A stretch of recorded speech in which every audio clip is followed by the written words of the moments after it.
a todos, today I'm going to show you how to sculpt a puppet's head. Let's get started. The first thing you're going to need is a styrofoam ball and a wooden stick. I'm using a 2-inch styrofoam ball and a craft wood stick. You're then going to carefully place that wooden stick into the center of your styrofoam ball so that you have kind of a lollipop shape. Next, we're going to grab some aluminum foil and masking tape as we begin to form our puppet's facial features. We're going to begin by adding a chin to the head. I'm going to take a piece of aluminum foil, fold it up, and then ball it into an egg shape. Then I'm going to rip off a piece of masking tape and attach the chin onto the head. Once the chin's on securely, grab another piece of aluminum foil to make the neck. Fold it into a rectangle and wrap it around the base of the stick where it meets the styrofoam ball. Make sure to use masking tape to keep it in place. Finally, we're going to add the nose. Grab one last piece of aluminum foil and this time fold and form it into a cone shape, making sure to tape it above the chin on your puppet's head. Once the facial features are attached, it's time to cover our puppet's head in plaster. Dip one strip at a time into the water.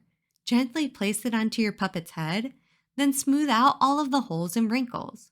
Repeat this process until the puppet's head is completely covered in plaster. After making sure that all of the plaster has been smoothed out and the tiny holes covered, it's important to find a place for the puppet's head to dry before painting. Now let me show you how I set this up for my young artist. Here's my classroom. We're getting ready to make our puppets using plaster today. As you can see, each table is covered in newspaper, and at each table there's a bin with a styrofoam ball and a stick. My young artist will also use this aluminum foil and masking tape to construct their puppet head armature. After they've done that, they then use the plaster strips to cover their puppet head with plaster, making sure to smooth everything out. Once they've done that, they're going to walk over to the back of the room, place their puppet head on their name, return their water, walk over to the center of the room, grab one wet paper towel to get all of the chunks of plaster off before throwing it away in the trash can, and finally heading over to the sinks to wash their hands. When they're finished, we just ball up the newspaper and throw it away, so it makes for really fast, quick, and easy cleanup.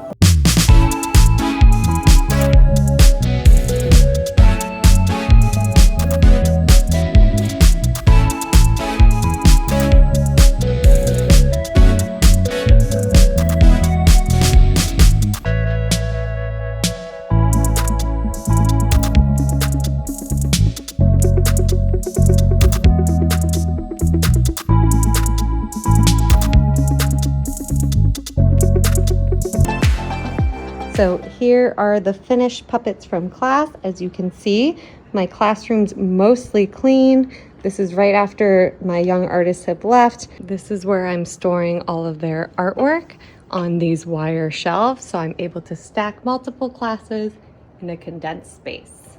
That concludes part 2 of my Community Puppets lesson. Be sure to follow me on YouTube or Instagram for updates on the rest of this project. Until then, adios artistas!